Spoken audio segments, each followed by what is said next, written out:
Hey folks, we don't have a name. This is just a show about talking about a show, and that show is Sarazanmai. Just as you will learn the deep meanings of Sarazanmai later in the run, so too will you learn the title of this show later in its run, as will we. Yep. Thank you for tuning in. Anyways, we wanted to do a podcast on Sarazanmai because, of course, we are both huge Ikuhara aficionados, especially myself, and it would be wrong not to talk about his newest show as it airs. It would be wrong. It would be incorrect of us. But what are you doing? I don't know. So, I guess I was just amused by the idea that it would be wrong of us to not make a podcast about a specific show. Just because we like the guy. Yeah, it'd be morally incorrect. Uh-huh. Anyways, we thought it'd be a good idea to do this podcast. For this episode, just for the record, can we get it down that I did not think it would be a good idea to do this podcast? Are you saying we should not do this podcast? No, I'm just putting that disclaimer out there that I will not take any responsibility for the results of this podcast, one way or the other. Well, regardless, I think Sarazanmai is a show which is very worth having episodic podcasts. If I were a blogger still, I'd be writing weekly posts about how, is this what this means? Didn't you say you wanted to go back to being a blogger? Why didn't you take that opportunity with Sarazanmai to go do so? I don't have time to write weekly that's things. fair. I have time to do, blog posts, but I do not have time to make weekly Sarazanmai analysis. I do have time to record 30 minutes and then edit audio for 30 minutes. Yeah. So, let's dive right into things and talk about some elements in episode 1 that we found interesting. It's got animation. Dog, has Ikuhara ever had so much animation before in his life? You're being really useless. Outside of End of Utna. You're being really useless. No, that's what I want to talk about first. It's called Adolescence of Utna. The end of Utna's adolescence. I want to talk about the animation. Okay. That's fair. That's valid. Okay. Fuck you. Go It's a ahead. visual medium. Go ahead. The animation. Go ahead. It's really good. I like... I think it adds a lot of character because Ikuhara, typically evokes this wild otherworldliness through his wild direction, and that's present in full force. But I think that realizing that with animation resources backing it up as well is a refreshing break from what we often get with Ikuni, what Ikuni is often resigned to in terms of the resources he's allocated. And I think it greatly enhances the experience to fade to black, his black and red Dazaki bullshit, but then have crazy animation also going on against that backdrop as opposed to just a cool still. I like it. Well, that's not untrue, but I think it's worth complicating a little. First of all, to say only Adolescence of Utena has good animation is just false. Penguin Drum has plenty of great animation. I think just go to the Boru right now and you'll see that there's amazing cuts, and it has some of the industry's best episode directors and animators and, just staff in general working on it. So I think there's a bit of a faulty premise right there. I do think that it would have been an issue if I had said that only Adolescence of Utena has good animation. Thankfully, I was referring to the sheer volume of animation resources he seems to have, and that hopefully will continue to have going forward through the project. I think you might be which is in misremembering. excess of anything aside from Adolescence. Well, I want to say two things. One, I've watched Penguin Drum far more recently than you have, and I also edited it for 2 days straight. So I think I have a slightly better sense than you about how good the animation is, and it's actually quite good, consistently throughout its run. Almost every episode has some great cuts. Now, I don't know if it's quite on the level of Sarazanmai exactly, but I do think you're kind of diminishing it in the way you're referring to it thus far. Now, that said, I do think it is worth talking about the animation in Sarazanmai. Oh, really? Because you didn't seem to think it was worth talking about it when I brought it up 2 minutes ago, and you said, why are you bringing up the animation? Well, I thought you were just being you started off with a goofy wording, phrasing. Ah, yes, goofy, podcast, persona, for the entertainment of the masses. What a great sin I have committed. I'm so fucking tired of you. Good, because we still got a half an hour recording left, so... It'd be 24 minutes, it just needs to be roughly an anime episode length. Get sleepier. Anyways, as I was saying, I do think the animation is worth talking about. I do agree that when we look at anime, or really any film medium, you are correct that the visuals matter, and that visuals are not just comprised by the storyboarding, which Ikuhara has never had bad storyboarding. Even his worst production in Yurikuma has fantastic storyboarding. And Sailor Moon had almost no good animation, and it still looked great all the time. Actually, Terry, if you go look at the Sakagaboru, there's a lot of clips like 3 clips from the original Sailor Moon. There's like 3. Almost every clip is from Crystal's, like, season 3. But what I was saying is, it is definitely important to look at the animation and what the animation conveys. And what I think the animation in Sarazanmai is conveying, beyond just, like, communicating the ideas Ikuhara wants to get across in a, like, more direct manner, is that compared to his other works, it feels much more fluid. I think that the greater quantity of high-quality animation really contributes to a broader, like, sense of pacing within the episode that makes it feel more fluid, faster, and I think this ultimately contributes to, a sense, and this might be, someone's gonna say this is overanalysis, but I think it almost, in a way, contributes to a sense of modern late capitalist life as a quickly moving system. It's inarguable that this show is going to be focusing on late capitalism to at least some degree. I think any Ikuhara show does, and Penguin Drum did particularly. But the focus on Amazon in particular, and Amazon's boxes, which are particularly notable when we factor in the fact that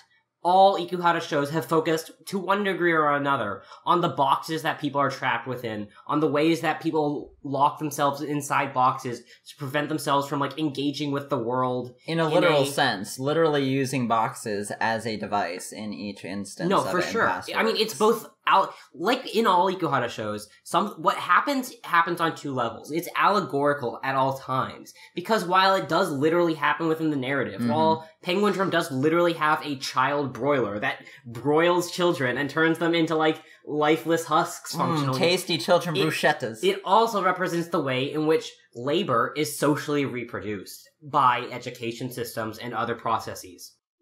So I think that the way in which the episode feels fast and fluid and, like, a little impermeable is not the right word, but, like, I guess I want a stronger word for fluid. The way it feels like that, I think, contributes to this focus on late capitalism, on the ways in which late capitalism specifically, Amazon very specifically, estranges us from one another. The show is all about connecting, as we know thus far. And in episode 1, the only time when the main characters connect in any meaningful way is when they're not with their boxes. When they are the kappa, when they're not even human beings. Because every human being in this world has a box. Amazon has given a box, technically it's Kappa Zone, but Amazon has given a box to every living individual. And I think where this show is going, and this is a huge guess, that will almost certainly be wrong, because you cannot speculate about Ikuhara works without inevitably ending up to being incorrect. I mean, I could be somewhat right, but there's going to be some inaccuracies in whatever I say.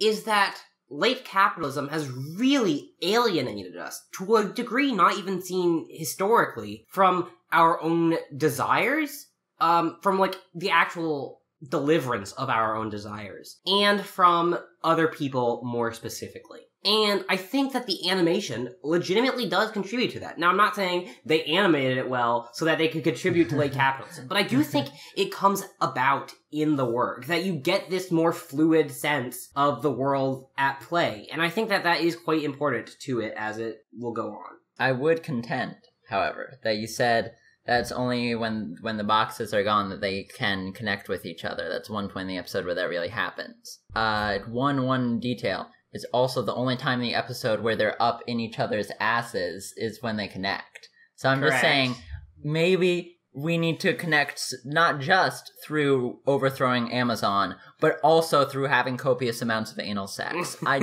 think we're underrating the scope of Ikuhara's message if we focus purely on the Amazon and the box aspect of the symbology. I think this brings us to another question, which is the presence of queerness in the work. Now, Ikuhara has literally always engaged with queerness in every single thing he's worked on.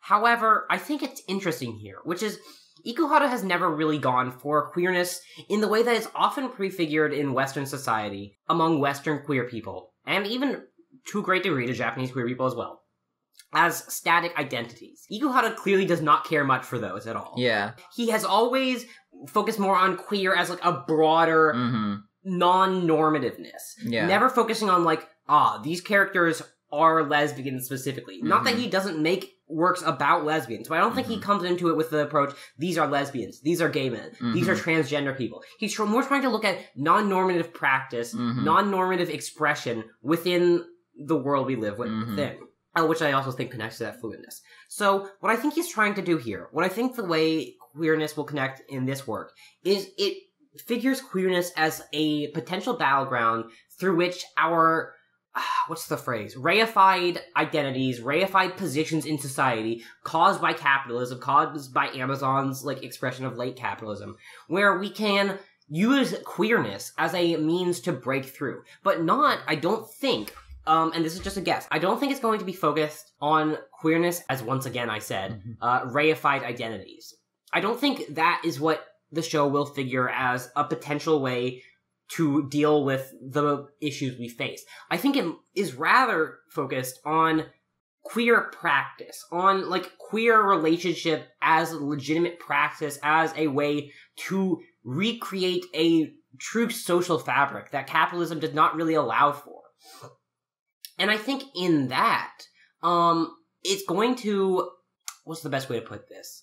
Allow us to see a way in which queerness in the proper classical sense, the way it was created for queer theory, which, again, is very opposed to clear, specific identities, the ways in which that allows us to move beyond clear, specific identities, even outside of gender and sex. And I think the reason I believe this is because there's been a lot of hubbub in, like, the community about Kazuki, the main character, who, as we see, cross-dresses. And there's questions. Are they transgender? Are they just a cross-dresser? We don't know. And I don't think we're going to know. Yeah. I don't think that is something that Ikuhara is particularly interested in doing. I don't think Ikuhara is particularly interested in portraying, this is a transgender character, this character identifies as female. I don't think that's what he wants to do. I think what he wants to do is look at the ways in which characters will practice, as I said, non-normative expressions, non-normative appearances, just non-normativeness. And I think that, as I said, Kazuki's cross-dressing, the way Kazuki has been presented thus far, is a real key to understanding how queerness will emerge in Sarazanmai. Yeah, no, I definitely agree. And if we want to sort of broaden out that non-normativity even beyond the bounds of queerness specifically, we've got Kazuki cross-dressing, and then we've got Sasuke breaking into his name's cars. not Sasuke. I don't know his name. I'm so sorry. He's Sasuke forever and always in my heart. And so in both ways, in both instances between those two, we have the sort of norms and the good manner of society being transgressed. And I think it might even equate those two to some degree as part of its broader picture that it's painting of transgressing societal standards and norms. Okay, his name's Toy. So, I agree. Now, I think Toy's going to be a key part. What? I mean, now I just gotta call him Boy Toy. Like, I think Toy's going to be a key part of the show's look at non-normativeness and the show's look at rebellion and revolution, which, as I said, is always on the mind of Ikuhara. I wonder what's going on with Enta, because, like, he's the most normative of the three of what we've seen of him thus far, and we've seen less of him. He got less of a focus in the episode, so. But I think Toy figures in, he's a delinquent. He's breaking into cars. And then we need to remember that there are cops in this show. Yeah. There are cops, and they are very clearly bad. These cops are not good. They are bastards. And I think what we need to ask is, so Toy is a delinquent. He breaks the rules, and he breaks the law. And he breaks your car. These cops are gay, but they also enforce the law. They enforce social norms, and they seem to create the Kappa zombies. They seem to be, from what we saw at the end of the episode, they seem to be helping to reify the systems that Kappa Zone is creating. And what I'm very curious to see if Ikuhara will do here, and if he does, he's a fucking legend, is I think he's trying to look at these cops as ways through which, A, the oppressed can oppress themselves. That's a topic that came up plenty in Yuri Kuma Arashi, specifically, where the girls had a system called the Invisible Storm, which actively oppressed other girls for being queer, despite the fact that every girl in the school was queer. There was no reason to perpetuate the system aside from the fact that it gives you this feeling of like, oh, well, I'm not one of the bad ones. I have some level of power. And I think that Ikuhara here is going to look at two things. One, how that happens again, except this time through cops. And two, how cops and, broadly, the state apparatuses, specifically the repressive state apparatuses, reinforce social norms, reinforce alienation, and reinforces the general dynamics of capitalism, the ones that hurt us the most. And what I think would be really interesting is that if we take specifically the role of police in defending and protecting capital, and if we take Amazon as like the representative of capital here, as like a main capitalist force, what the implications of all that end up being. I'd imagine that the Kappa zombies, as you said, are related to Amazon, given that it's called Kapazon, like, yeah, they're the same thing. And so I want to know with more specificity, and I'm sure we will as the show unfolds, what specifically the Kappa zombies mean, what role they exactly fulfill. I mean, they're stealing the boxes. Are they stealing the boxes and taking them back to Amazon so that you have to put in more Amazon orders? Do they like support Amazon? Where exactly do the zombies come from? Like, what happens to people to make them into that? There's a lot of things that hinge upon what these zombies are exactly in terms of what messages are being sent. Well, I suspect that the Kappa zombies are going to become more sympathetic. Right. This feels almost inevitable. Yeah. They clearly represent non-normative desires to some degree. Mm-hmm. One in episode 1's, like, desire was, like, being naked with boxes on his head. Which is very Ikuhara. Which is very hilarious Yeah. in Ikuhara. But I think also it's non-normative desire. I don't think we would consider it queer desire in, like, the more strong sense of queer as, like, a specific identity. Uh-huh. But it is, like, queer in the sense of a sexual or gender practice which lies outside the norm. Yeah. It's perverse. Uh-huh. And I don't see any way that those don't become at least somewhat sympathetic. Right. First of all, because they're created by the cops. They're created by these state forces actively. And maybe it's we don't know why, and I'm not even going to try and speculate thus far. Yeah. But that's an important step. And also, they don't really seem particularly bad. No. They're taking people's boxes, yeah, but I almost suspect that is a good thing. For sure. I wonder if there's going to be any meaningful difference between the boss Kappa zombies and the grunt Kappa zombies, like the guy with the personality that we got there who wanted to put the boxes on his head and be naked, who had a specific unique design, as opposed to the generic, just the Kappa zombies flying and carrying the boxes away. Because as of right now, I don't know if they're like the same thing or if there's some meaningful difference between just the drones and these more distinctive ones. Yeah, and also those are said to be, I think, like dead people who like are trying to fulfill their desires after death.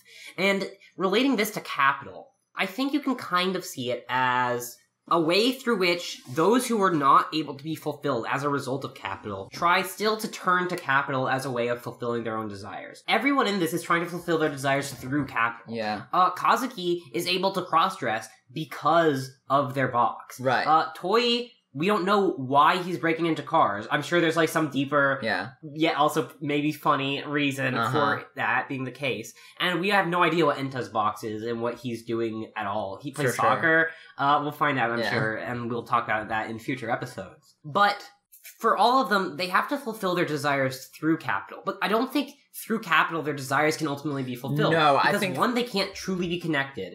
Yeah. And two, like... I don't get the sense that Kazuki is totally satisfied with how things are going. I think, part of the potential typical Ikuhara revolutionary, but on a small personal scale, not changing the world ending, is going to be finding the alternative means to satisfying desire, finding a means to do so outside of the bounds of capital. And it might just be personal relationships. Right, exactly. Which is certainly...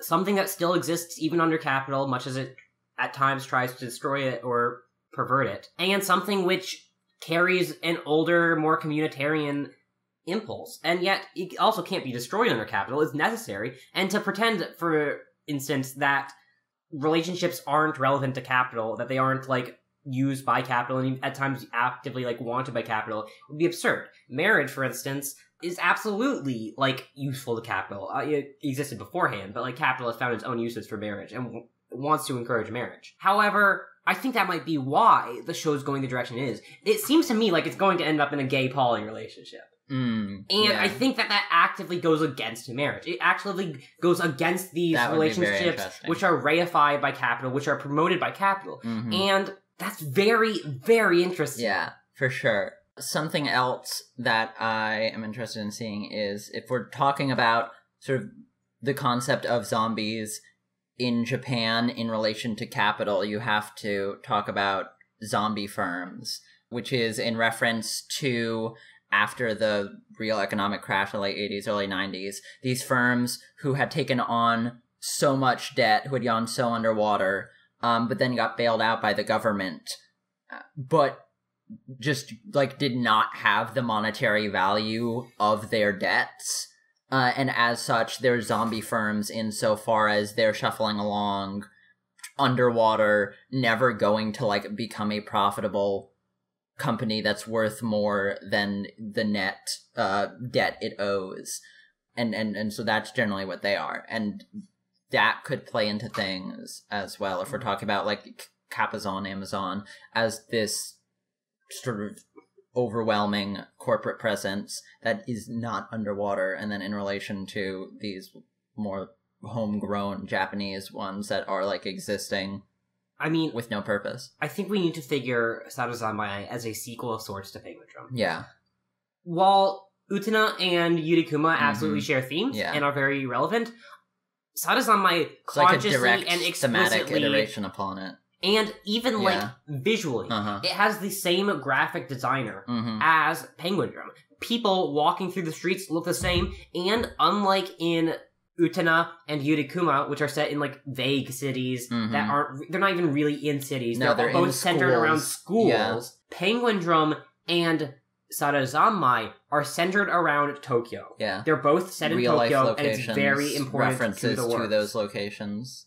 Yes. And I think that that's very important. I think we need to figure this as part of a sort of capitalism series of Ikuhara's, where he is looking... He looked at the Lost Decade and its effects in Penguin Drum. And those effects have not ended, and nothing has been solved. And I think that that is where Sarazanmai comes from. Yeah. In fact, in many ways, the problems presented in Penguin Drum have intensified. And I think that, really, I think we're close to being done. And I don't think I have too much more to say about this episode. I think that, ultimately, this episode was fantastic. Utterly reaffirmed my belief that Ikuhara is the most visionary director working in the industry. And the only one really capable of consistently speaking to our present moment. Which is not to say that no other directors make interesting works, but I do not think any of them speak nearly as directly about the times we live in as Ikuhara is capable of doing time and time and time again. And I am incredibly excited to see the rest of the show because this was fantastic. Yes, indeed. All right. Just as fantastic as this podcast. You stupid bitches, come back for episode 2. To be nicer, I hope you come back for episode 2, and we may have a guest next time, we may not. See you then. Bye. Bye.